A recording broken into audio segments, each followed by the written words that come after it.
Bonjour à tous, ici Pierre Véret, analyste technique pour Active Trades. Ça me fait super plaisir de tous vous retrouver pour cette nouvelle vidéo. Une vidéo qui aujourd'hui aura pour thème Active Trader. Active Trader, pour ceux qui ne savent pas, c'est tout simplement la toute nouvelle plateforme de trading propriétaire Active Trades qui a été lancée en décembre 2018. Donc ça fait plus ou moins 5-6 mois au moment où j'enregistre cette vidéo. Alors, pas mal de mises à jour sont en cours actuellement sur la plateforme. On a notamment notre équipe de développement en interne qui a travaillé dur cet hiver pour vous proposer un tout nouveau patch contenant des outils assez sympathiques, des outils d'analyse technique, notamment de filtrage numérique, des choses assez innovantes, ainsi que justement des nouvelles fonctionnalités exclusives. Encore une fois, je fais notamment référence à des trailing stop progressifs et ou bien des ordres pullback qui ouvrent encore plus le champ des possibilités en ce qui concerne les stratégies de trading. Cette vidéo est donc là aujourd'hui pour faire un rappel des bases. Donc si vous n'avez rien suivi depuis 6 mois, sortez vos crayons car c'est le moment de vous rattraper.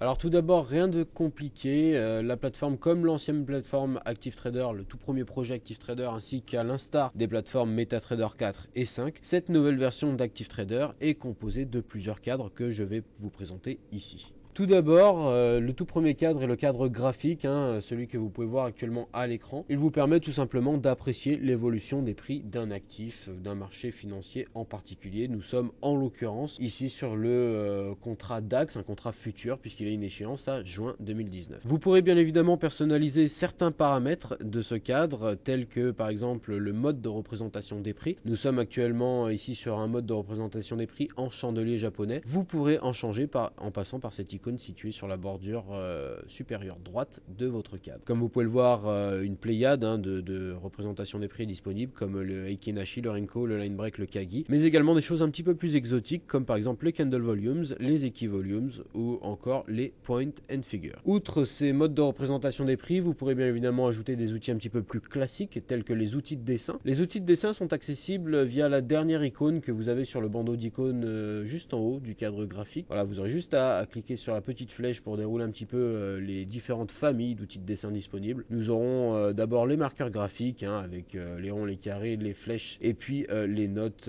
etc. Vous aurez les annotations géométriques telles que les fameuses lignes de tendance que vous pourrez avoir ici, les horizontales, les verticales, puis également d'autres formes telles que les rectangles, les triangles, etc. Voilà. Ensuite viennent les outils Fibonacci, les fameux outils Fibonacci que, comme vous le savez, ceux qui me suivent, j'affectionne tout particulièrement, avec notamment les fameux retracements qui sont les plus populaires, les extensions, fameuses projections, les time zones, l'éventail de Fibonacci, puis des choses un petit peu moins utilisées comme par exemple les ellipses ou les arcs de Fibonacci. Viennent ensuite les dessins de canal de tendance où vous pourrez dessiner les fourchettes d'Andrews, les régressions linéaires et puis des outils un petit peu plus exclusifs, encore une fois avec l'ajout des... alors les lignes de Gann étaient présentes sur MetaTrader, mais pas les speedlines. Les speedlines qui sont un véritable outil très sympathique à manier lorsqu'on sait bien le faire en tout cas. Puis vous aurez ensuite la possibilité d'ajouter des textes, des images, etc. comme sur les précédentes versions. En plus de cela, vous pourrez rajouter les indicateurs techniques de votre choix. Alors un petit peu comme sur MetaTrader, ces derniers sont classés par famille lorsque vous cliquez dessus. Les plus populaires, ce sont les 10 derniers que vous avez utilisés. Les indicateurs de tendance, d'oscillateur, de volume, volatilité, sachant que vous pouvez rentrer n'importe quel indicateur directement dans la barre de recherche pour le sortir. Voilà. Puis enfin, je termine par les différents time frames qui seront disponibles sur la partie supérieure gauche de ce fameux cadre graphique où vous pourrez changer d'unité de temps à votre guise en cliquant sur chacune de ces petites icônes. Ensuite, nous passons par le cadre d'observation de marché accessible par la flèche ici sur la partie totalement gauche de votre plateforme. Voilà, comme ceci. Et qui, comme vous pouvez le voir, vous permet de visualiser l'ensemble des marchés sur lesquels vous pouvez investir. À noter que vous pourrez bien évidemment passer par l'icône en haut à droite pour ajouter un nouveau graphique directement. Voilà. Ce bandeau vous donne donc accès à une liste, cette liste qui par défaut vous proposera uniquement bien évidemment les actifs les plus populaires en termes de notoriété comme en termes de liquidité sur le marché. C'est donc sans surprise qu'on retrouve dans celle-ci le GR30, donc le DAX, les cryptos, puis ensuite les paires majeures, le gold, etc. etc. Il vous sera possible de modifier, de personnaliser plutôt à n'importe quel moment cette liste en passant par l'icône située en haut à droite du bandeau. Voilà. Passez par ici et alors là soit vous justement vous pouvez enlever des actifs ou en rajouter. Si vous voulez les rajouter, il faudra cliquer sur ajouter instrument.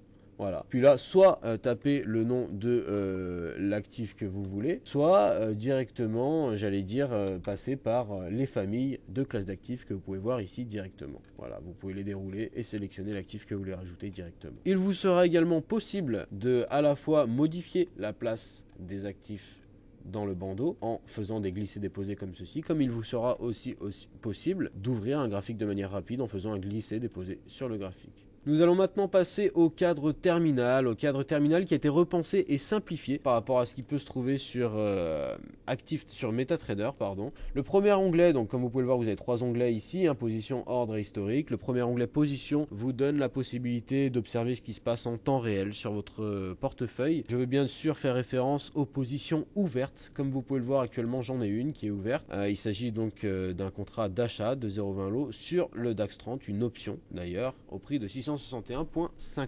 Comme vous pouvez le voir, cette ligne de position vous donne accès à toutes les informations nécessaires, inhérentes à cette position, à savoir le profit, les niveaux de prix, stop loss et take profit que je n'ai pas sélectionné ici sur cette position, le nom du symbole, la taille de la position, le sens de cette position ainsi que l'heure à laquelle elle a été ouverte et puis surtout très important, le numéro de référence du trade. Voilà. Le deuxième onglet, quant à lui, vous donnera la possibilité justement, un petit peu comme on a sur position, de modifier ou de clôturer des positions, mais cette fois-ci nous ferons référence à des ordres différés. C'est-à-dire que tous les ordres différés que vous aurez placés, mais qui n'auront pas encore été exécutés, puisque dès lors qu'un ordre différé se fait exécuter, il se transforme en ordre marché, tous les ordres différés en attente vraiment d'exécution seront visualisables via ce cadre. Voilà, donc vous pourrez là encore à la fois les supprimer tout comme les modifier. Et enfin, sans surprise, le dernier onglet historique vous donnera justement un accès à l'historique de vos trades, donc sur une période donnée que vous pourrez vous-même modifier en passant par l'icône en haut à droite du bandeau. Voilà, je pense qu'on a fait le tour à peu près pour les menus dits classiques. À ces menus classiques, et c'est un petit peu l'exclusivité d'ActiveTrader par rapport à sa précédente version, c'est qu'on a l'apparition d'un tout nouveau menu, un nouveau menu de la plateforme, de personnalisation de la plateforme. Ce menu pourra s'ouvrir en passant par l'icône représentée par 3 traits parallèles et horizontaux tout à fait en haut à gauche de la plateforme et situé à gauche également du logo ActiveTrader que vous pouvez voir ici. Si vous cliquez dessus, vous pouvez vous apercevoir que vous pouvez obtenir des informations relatives au compte sur lequel vous êtes connecté, avec notamment le numéro de compte, l'effet de levier, la devise, ainsi que l'équité, la possibilité aussi de faire des dépôts et des retraits sans passer justement directement par votre espace personnel classique via notre site internet.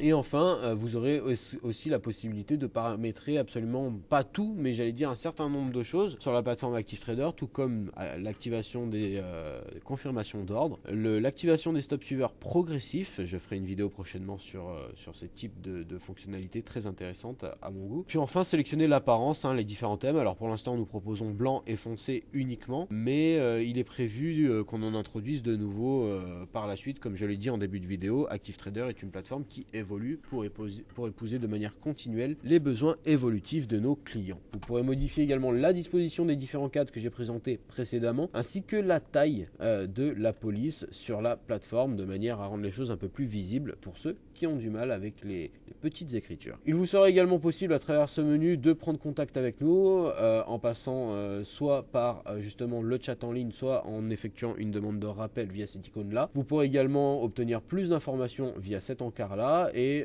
également voter pour la plateforme, enfin voter, laisser un commentaire, une review sur la plateforme en passant par l'espace commentaire, et enfin sélectionner la langue via justement l'icône que vous avez, l'avant-dernière icône que vous avez dans ce menu, sachant que la dernière icône vous servira à vous déconnecter directement. Voilà, je pense qu'on a fait à peu près le tour, rapide en tout cas, d'horizon du propriétaire, appelez ça comme vous voulez, de cette plateforme. Je referai une vidéo pas un petit peu plus poussée, je ferai notamment une vidéo qui présentera les différentes avancées, innovations qu'ActiveTrader propose, que ça soit en termes d'analyse technique pure, avec notamment les méthodes de représentation des prix qu'on a effleurées tout à l'heure, et les outils de filtrage numérique et même de dessin qui vont être introduits prochainement et qui sont assez sympathiques en tout cas à utiliser. Et je parlerai également des nouvelles stratégies de trading qui sont possibles avec un outil comme ActiveTrader et notamment l'ajout de fonctionnalités vraiment exclusives comme on a pu le voir tout à l'heure avec les stop loss progressifs, et nous reparlerons aussi des différents types d'ordres que nous sommes en train train d'ajouter, comme par exemple les ordres pullback. Tout ceci fera l'objet d'une autre vidéo. En attendant, je vous souhaite un bon courage à tous. Si vous avez besoin d'informations supplémentaires, n'hésitez pas à me contacter moi, que ce soit par email, par téléphone, m'attraper sur les réseaux sociaux directement, ou bien à contacter mon équipe chez Active Trades.